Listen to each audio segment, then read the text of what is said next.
जय श्री राधे। रामधारी गुप्ता, खंड 1, प्रतिलेखन संख्या 52, गति 100 शब्द प्रति मिनट। डिक्टेशन प्रारंभ।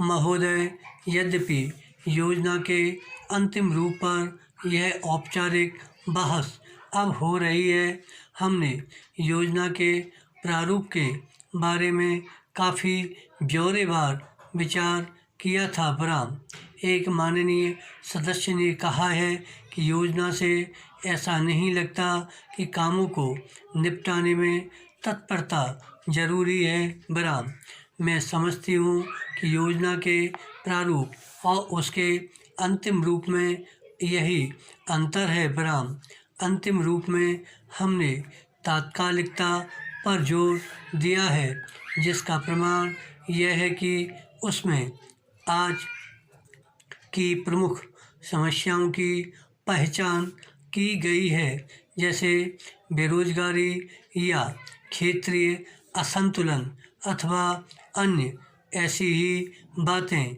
बराम, इनमें से कुछ समस्याओं के समाधान में कोई विलंब नहीं होना चाहिए और उन्हें तत्काल दृढ़ निश्चय के साथ हल किया जाना चाहिए। बराम, लेकिन कुछ परिस्थितियां ऐसी होती हैं जिनमें हमें काम करना होता है। बराम, कुछ मान्य तरीके हुआ करते हैं। बराम, इनमें से एक है लोकतंत्री प्रक्रिया। बराम, बहुत से लोग चाहते हैं कि हम कई काम एक साथ करें और इनमें से कुछ के बारे में हम सहमत भी हैं कि वे सही काम हैं। बराम, लेकिन हम लोकतंत्री प्रक्रिया के प्रति वचनबद्ध हैं।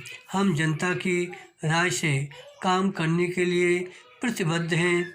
हमें अधिकाधिक जनता और पार्टियों को अपने साथ लेकर आगे बढ़ना है। बराम, मैं समझती हूँ कि अगर इससे हमारी गति कुछ धीमी भी रहती है तो भी हमारी प्रक्रिया को बल मिलता है और हम जो भी काम हाथ में लेते हैं उससे बल मिलता है।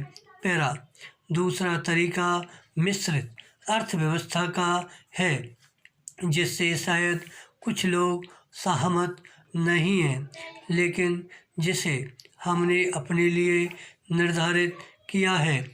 ऐसी अर्थव्यवस्था की अनेक त्रुटियां भी होती हैं, लेकिन हमारे देश में आज जो परिस्थिति है उसमें हमारी सरकार, हमारे पूर्ववर्तियों और आज के सहयोगियों ने यह अनुभव किया कि हमें इस तरीके को अपनाकर चलना चाहिए।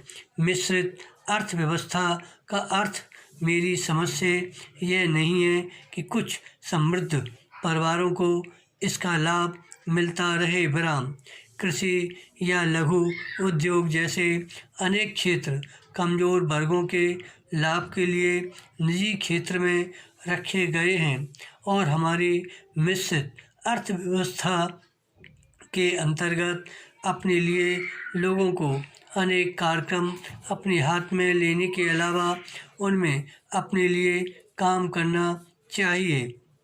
विराम, मुझे मालूम है कि स्वाधीनता के तुरंत बाद जो स्थिति उत्पन्न हुई थी उसका कुछ परिवारों, ग्रुपों, व्यावसायिक घरानों ने निजी स्वार्थ के लिए लाभ उठाया।